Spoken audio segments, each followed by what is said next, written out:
Hi, my name is Max Kasper, and I'm the principal bass of Symphony Nova Scotia. And welcome to this home edition of Symphony 101. Today, I'd like to talk to you about the man behind this wacky bow that I use, this crazy looking bow.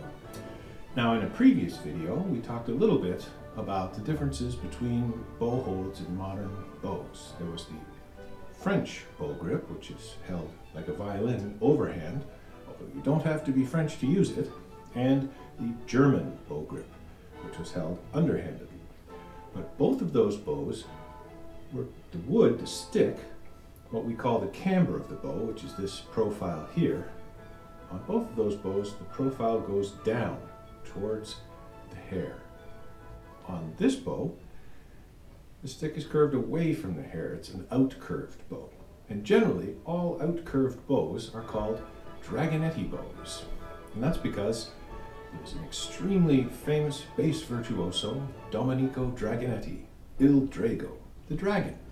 And he used out-curved bows and was a big proponent of them.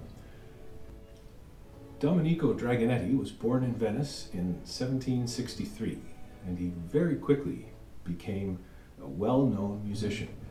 He started working professionally from the age of 12 or 13 and very quickly rose through the ranks of Venetian orchestras. The Tsar of Russia offered him an extremely lucrative contract if he would come to Russia and play in the St. Petersburg Orchestra. Dragonetti refused because he wanted to go to London to make his fame and fortune. At that time, London was one of, if not the, cultural and economic centers of Europe. He got a job as the principal bass player in the King's Theatre Orchestra, and he stayed there for his entire career in London. In those days, the principal bass sat right beside the principal cello, and they shared a music stand. The principal bass and the principal cello sat together, and he sat with a gentleman named Robert Lindley, who was an excellent cellist and soloist, and they shared a stand together for 50 years. They played together in the King's Theatre Orchestra. And they were the go-to cello and bass combination for any musical happening of any importance in London during that time. When Haydn made his second trip to London, Dragonetti had just arrived a year or two before, and he and Lindley were in the orchestra premiering those Haydn London symphonies. At one point, he even played for Napoleon. And when Napoleon asked him a question, Dragonetti started to reply. But no one could understand him, and I should explain why. Dragonetti, although he was extremely smart and an extremely good businessman, and I'll talk a little bit more about that later, he also had very little formal education. So he had picked up a smattering of 3 languages. He spoke Venetian from when he was a child, but he also spoke a little bit of English and a little bit of German. The problem was he tended to use all 3 languages in the same sentence. So he started to reply to Napoleon and was talking, and no one could understand him. It was a complete shambles. Eventually Napoleon just said, "Stop, just play."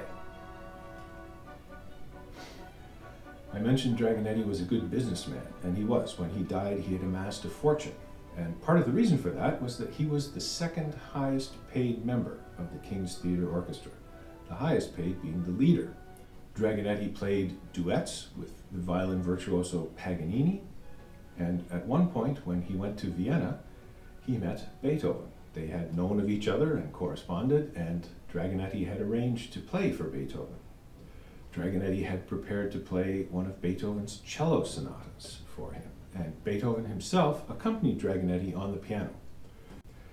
At the end of it, Beethoven was so impressed with Dragonetti that he sprung up from the piano and wholeheartedly embraced him. Like any virtuoso of his day, Dragonetti both wrote and arranged music for his instrument. A lot of that has been lost to us, but among what survives are a set of 12 waltzes, and they're all very tiny little waltzes. They're about 2 minutes long, and they're very charming, and I thought that to cap off our little discussion of Dragonetti, Il Drago, I would play you the third Waltz for solo double bass.